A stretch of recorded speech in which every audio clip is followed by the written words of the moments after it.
dire qu'est-ce qui vous a le plus marqué dans votre parcours estudiantil? L'université que je ne maîtrisais pas, c'est quelque chose déjà qui était un peu difficile à digérer, qui me concerne, une histoire donc qui relate tout simplement ce parcours-là que j'ai un peu avec ma mère, de mon enfance à l'adulte et tout ça.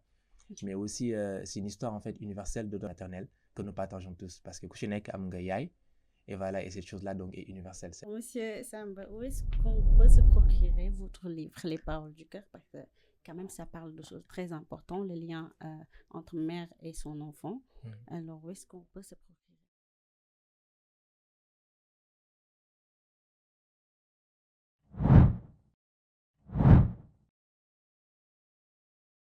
Bonjour à toutes et à tous, bienvenue dans l'étudiant, l'émission qui met en lumière les parcours inspirants de la jeunesse sénégalaise. Alors aujourd'hui, j'ai l'immense plaisir d'accueillir un invité spécial, il est aussi exceptionnel. C'est un étudiant titulaire d'une licence en droit privé à l'université Cheikh Hamidou Kane de Kaolack. Alors c'est aussi un formateur en droit en prise de parole en public, il est aussi un scénariste, il est passionné d'écriture. Il est le président de l'association Kalamou. Il est aussi auteur du livre Les paroles du cœur qui est ici présent. Alors, Monsieur Samba Korfaï, bonjour. Bonjour à toi, Kenny. Je crois que je vous ai déjà présenté. Alors, on va directement passer aux questions. Tout à fait. Pouvez-vous nous dire qu'est-ce qui vous a le plus marqué dans votre parcours estudiantil jusqu'ici?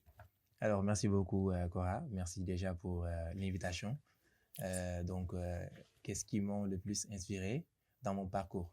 Plutôt, qu'est-ce qui m'a le plus marqué dans mon parcours? Alors, déjà, je peux dire en fait, déjà, le fait qu'on m'a orienté dans une université que je ne maîtrisais pas, c'est quelque chose déjà qui était un peu difficile à digérer. Mais en fait, je dirais en fait, j'adore les mystères. Et à mon arrivée donc dans cette université-là, voilà, c'est un moment donc inédit, c'est un moment important pour moi. Et voilà, j'ai beaucoup en fait voilà, gagné là-dessus et tout, comme expérience et comme aussi inspiration d'une manière générale. D'accord. Alors, Monsieur Faye, avez-vous toujours su que vous vouliez écrire ou est-ce une passion née d'une douleur, d'une rencontre ou d'un moment? Alors, c'est vrai que j'ai pas commencé du tic au tac à écrire. J'étais plutôt en fait du genre à être passionné donc comment dirais de la lecture. Je lisais beaucoup et voilà, d'autant plus que on a tendance à dire que la personne qui lit beaucoup va forcément transmettre quelque chose à l'avenir. Peut-être c'est ça et j'ai toujours aimé la lecture depuis primaire et je peux même dire que j'ai commencé à écrire depuis collège. D'accord, je vois. Alors, Monsieur Faye, vous êtes auteur de ce livre, Les paroles du cœur. Alors, d'où est venue l'inspiration? Est-ce une histoire personnelle ou universelle? Alors, déjà, en fait, je dirais de prime, c'est une histoire d'abord personnelle, parce que bien sûr, c'est une histoire donc, qui me concerne, une histoire donc, qui relate tout simplement ce parcours-là que j'ai un peu avec ma mère, de mon enfance à l'adulte et tout ça. Mais aussi, c'est une histoire en fait universelle dans la mesure où on essaie tout simplement en fait de symboliser davantage cette figure maternelle que nous partageons tous, parce que Kuchinek Amgayai, et voilà, et cette chose-là donc est universelle, cette passion-là, cette liaison entre enfant et maman, c'est universel. Donc ça vient d'abord du jeu, mais plus tard en fait ça parle de nous en fait. Voilà. D'accord. Et quel est le message fort que vous souhaitez que les lecteurs retiennent de ce livre? Alors déjà en fait tout à l'heure je le disais, c'est donc je dirais même en fait un griot qui chantait tout simplement à la figure maternelle. Donc le message est clair, c'est tout simplement cette reconnaissance déjà de prime en fait à tous les sacrifices en fait que font généralement nos mamans et tout. Voilà, il y a moi dur, il y a moi hier, il y a moi tête et tout ça. Et je pense que voilà, c'est un message fort que nous devons toujours, je dirais même véhiculer. Et d'abord en fait être conscient des sacrifices invisibles comme visibles de nos mamans. D'accord. Alors, nous ko déggandoo yaay mooy jur yaay mooy tete yaay mooy yar. Donc, honneur à nos mamans. Alors, est-ce que l'écriture a été une thérapie pour vous? Oui, ça l'est. Et ça l'a toujours été. Je pense que ça va continuer à l'être. Mais en fait, la chose qui me libère le plus, par contre, c'est la lecture. Voilà, moi, en fait, je suis plus à l'aise quand je lis. Et bien sûr, et aussi, c'est très, très, en fait, difficile de développer ça. Mais moi, j'aime pas écrire de moi. Donc, c'est pas forcément, je dirais même une thérapie pour moi. La thérapie se trouve peut-être au niveau de ce que je lis généralement. Mais j'aime pas trop écrire de moi. Donc, pour moi, l'écriture, c'est une manière de transmettre un message, de transmettre quelque chose peut-être de manière beaucoup plus objective. Voilà, c'est un peu ça. D'accord. Alors, vous êtes le président de l'association Kalamou. En tant que président, quel est selon vous le rôle de la littérature dans l'éveil des consciences estudiantines? Alors, je pense que par rapport à cette question, il y a une chose d'abord que nous devons connaître peut-être.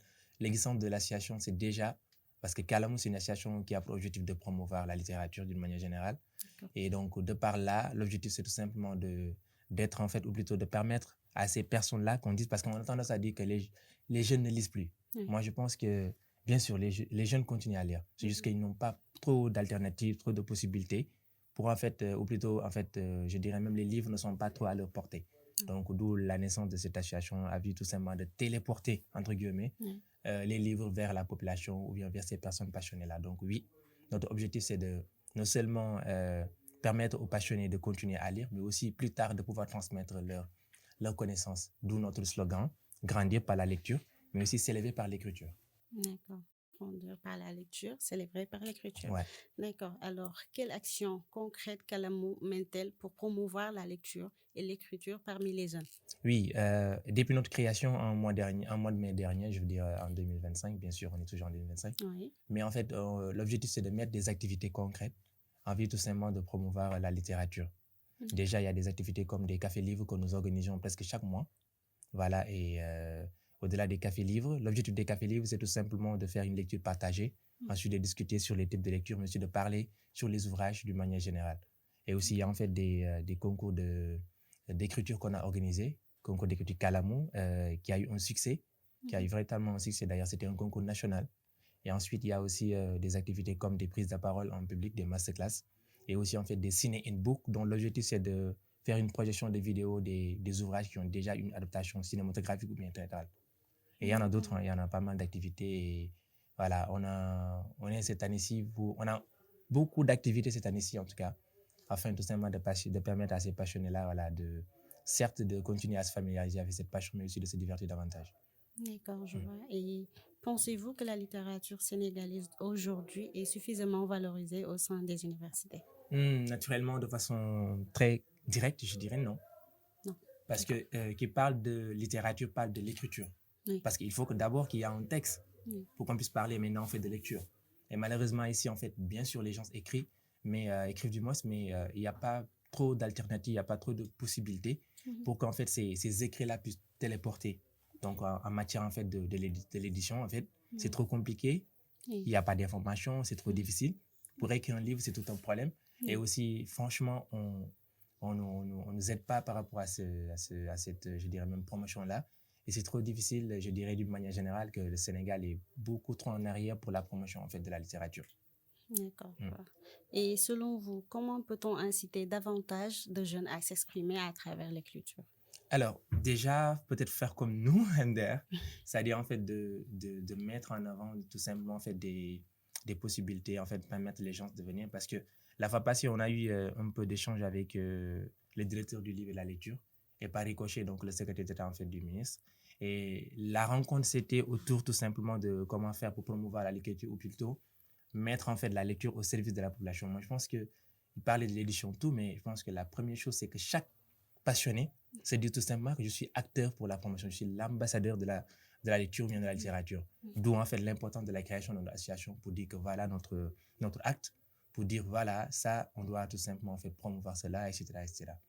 Voilà, pour moi, chaque personne doit être l'ambassadeur des livres, l'ambassadeur donc de l'écriture, mais aussi l'ambassadeur de la littérature de manière générale. D'accord. Et avez-vous constaté une évolution dans la manière dont les jeunes abordent l'écriture, notamment avec les réseaux sociaux? Parce qu'il faut dire que les réseaux sociaux, quand même, ont un impact assez important sur l'écriture d'aujourd'hui. Effectivement, bon, de nos jours, on parle plus de numérique. Et c'est très essentiel en tant qu'écrivain, bon, je dirais auteur pour ne pas dire écrivain, en tant qu'auteur, tout simplement de penser à cela. Et oui, d'abord, en fait, le numérique ou bien en fait les réseaux sociaux d'une manière générale, en tout cas, pousse un peu à la littérature, je dirais même à sa caducité. Mais en fait, je dirais pas que c'est-à-dire que nous aussi, nous devons tout simplement peut-être créer des initiatives afin pourquoi pas, d'évoluer au même rythme que le numérique.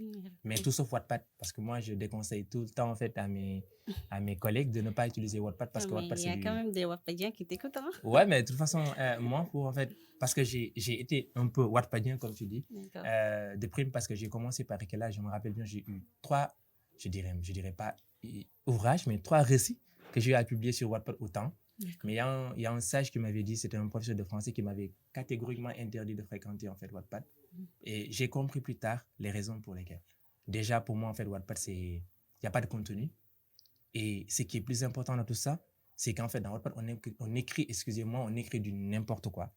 Il n'y a pas tout simplement en fait de vérification.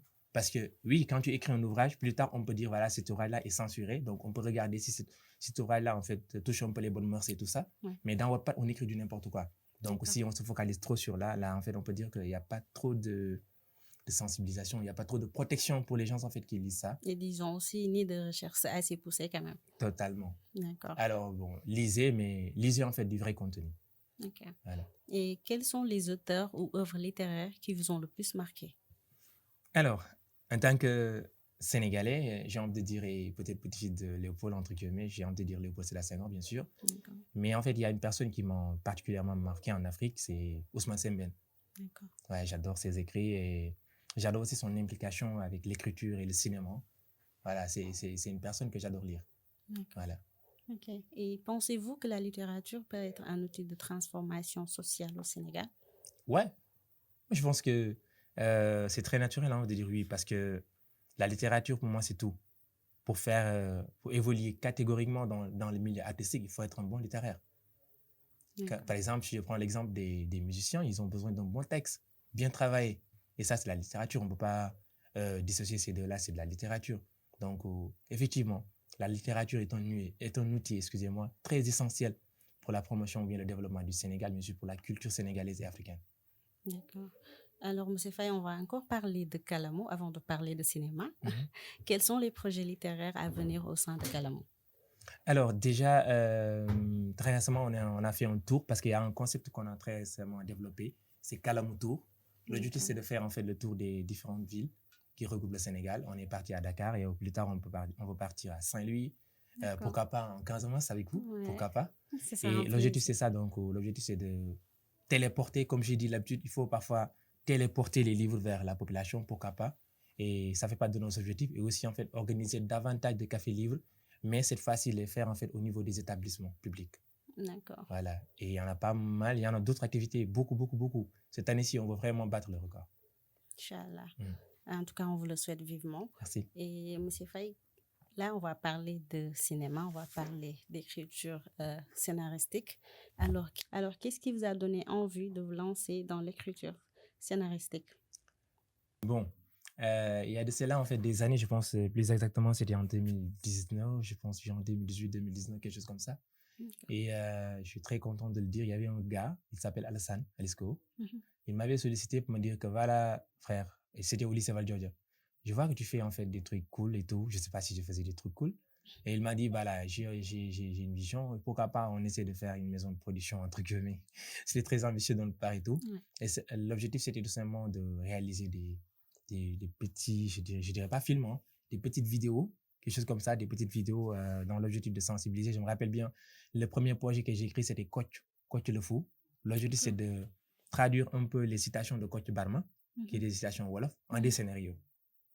Comme chaque citation regroupait donc, comment dire, une histoire. Comme par exemple, supposons qu'il y a Jigen Sopaltable Wall. Maintenant, dans ces Jigen Sopaltable Wall, l'objectif c'était de mettre, comment dire, une écriture scénaristique qui va tout simplement développer là de façon beaucoup plus concrète. Et c'est voilà, soit Khale Potopotolo, non, non, les voyez. Là aussi, on essaie, etc. On avait listé donc une dizaine et on en a fait donc 10 épisodes. Voilà, à partir de là, j'ai commencé et je me suis dit que voilà, c'était juste une passion finalement, l'écriture, parce que moi, ma passion, en fait, faut me yob dans mon faïdem. Donc, ce yob, en fait, chez cinéma, dans mon et tout. Après, finalement, j'ai eu la chance donc de faire des formations en écriture, en fait, scénaristique, mais aussi en réalisation de films. Mais j'adore plus l'écriture plus que la réalisation. C'était donc le premier, je dirais, c'était la chose qui m'a orienté vers l'écriture, en fait, scénaristique un peu. Ouais. D'accord. Et comment décrirez-vous le cinéma sénégalais aujourd'hui? Parler du cinéma sénégalais aujourd'hui. Alors, désolé pour ce petit sourire-là et tout. En fait, parfois, je me pose la question de savoir si vraiment au Sénégal, on fait du cinéma. Bon, en tout cas, si on en fait, c'est pas ça que nous, en tout cas, nous produisons, en tout cas, le plus. Ouais, parce que je pense au Sénégal, on parle plus de téléfilms. les trucs là qu'on voit sur les YouTube avec, excusez-moi, Marodi, Yvonne Prod que j'aime bien. Consort, c'est du téléfilm, c'est pas du cinéma. Oui, maintenant on commence à faire du cinéma parce qu'il y a, je pense bien, il y a Dakar Court qui est en train de circuler à Dakar et c'est un projet très innovant et que je trouve très intéressant. Mais je pense qu'on est très en recul en matière de cinéma parce que sur deux mesures, déjà il n'y a pas de film et aussi il n'y a pas de lieu où regarder les films. Par exemple, à Kaolack, il n'y a même pas de salle ciné. Donc, ça fait partie en fait de la chose qui fait nourrir un peu le cinéma. Il n'y en a pas. Donc, pour parler donc du cinéma sénégalais, je dirais juste, il faut qu'on recule un peu en arrière pour regarder ce qu'a fait tout simplement en fait nos béants, c'est-à-dire nos géants un peu. Je parle d'Ousmane Sembène avec son fameux film Halla et Consort. Voilà, pour savoir que voilà, le Sénégal a besoin du cinéma. Et je parle du cinéma et pas du téléfilm et autres. D'accord. Et pensez-vous que le cinéma est un bon moyen de faire passer des messages sociaux ou politiques? Oui, tout à fait. Ça l'a toujours été. Et je pense bien que c'est d'actualité, en fait, la chose la plus importante, c'est de pouvoir tout simplement mettre des choses en image. Parce que maintenant, les gens sont plus connectés. Sont plus connectés. Les gens adorent sortir, aller regarder les films. Je pense que plus que même, en fait, à l'ancienne. Alors, pourquoi pas? Oui, je pense que le cinéma peut beaucoup changer. Le cinéma, tout simplement, peut nous permettre tout simplement d'avoir cette ouverture-là. Voilà, donc je pense, oui, il nous faut promouvoir cela. Il nous faut promouvoir le cinéma. D'accord. Et quelles sont, selon vous, les difficultés que rencontrent les jeunes scénaristes au Sénégal? Déjà, les moyens de production. Ouais, les scénaristes, ils écrivent tout ça, mais il y a le problème en fait des moyens de production. On ne produit pas beaucoup au Sénégal. Voilà, il y en a en fait, si on parle de maisons de production, ces maisons de production, j'ai dit tout à l'heure, ils font pas trop de cinéma. Voilà, mais s'il y a vraiment des textes, des scénarios cinématographiques, voilà. Il y a peut-être en fait à Dakar, il y a en fait beaucoup d'efforts qu'on réalise là-bas parce qu'il y a en fait des structures que je vois là-bas. Il y a Dakar Court, il y a en fait je pense ciné court-métrage. C'est des trucs très importants. C'est des écoles, mais en fait après à la fin il y a des festivals, il y a des trucs qu'on organise et tout. Je pense que ça c'est des choses qu'on doit promouvoir davantage et surtout aussi à Kaolack. Il y a rien à Kaolack et je suis désolé de le dire. Il y a que la Film Group, notre structure déjà, qui essaie de faire des choses, mais on a besoin d'aide. CLAP, c'est une belle structure. Renfermant en fait tout simplement des personnes engagées, mais surtout passionnantes, tu vois, passionnées du travail, passionnées tout simplement du cinéma. Et ces genres d'initiatives-là, on doit tout simplement les promouvoir et les multiplier en quelque sorte. Quel regard portez-vous sur la place des étudiants dans l'industrie cinématographique? Alors, déjà, nous sommes dans l'université numérique Cheikh Hamidou Kane. Et c'est très évident dans cette université-là qui parle de l'université numérique Cheikh Hamidou Kane, parle tout simplement des filières comme la communication digitale, les multimédias, informatique et communication, et entre autres. Et c'est une université qui forme en fait donc des futurs réalisateurs, des futurs en fait monteurs. Donc oui, je pense que ça peut être une grande débouchée pour les étudiants qui sont dans l'aspect numérique. Oui, donc je pense que les étudiants doivent un peu en fait regarder et je vais un peu en fait les lancer un pic, éviter. Moi, je n'aime pas les étudiants qui sont de communication digitale qui font toujours des affiches et des photos. Il ne faut pas avoir visé long. Allez essayer de voir comment réaliser un film, etc., etc. Je pense que c'est plus intéressant là-bas. D'accord. Alors, sur la prise de parole en public, pourquoi, selon vous, la parole est une arme assez puissante aujourd'hui? Alors, de nos jours, nous parlons plus que nous écrivons. Au Ndjekan, on écrivait plus que nous parlions. Parce que je pense que c'était le secrétaire général du conseil départemental de Kaolack qui dit que quand tu étais obligé d'écrire, parce que pour nous passer un message, on écrivait des lettres. Mais maintenant, on n'a plus besoin de ça. Maintenant, on parle, on nous écoute.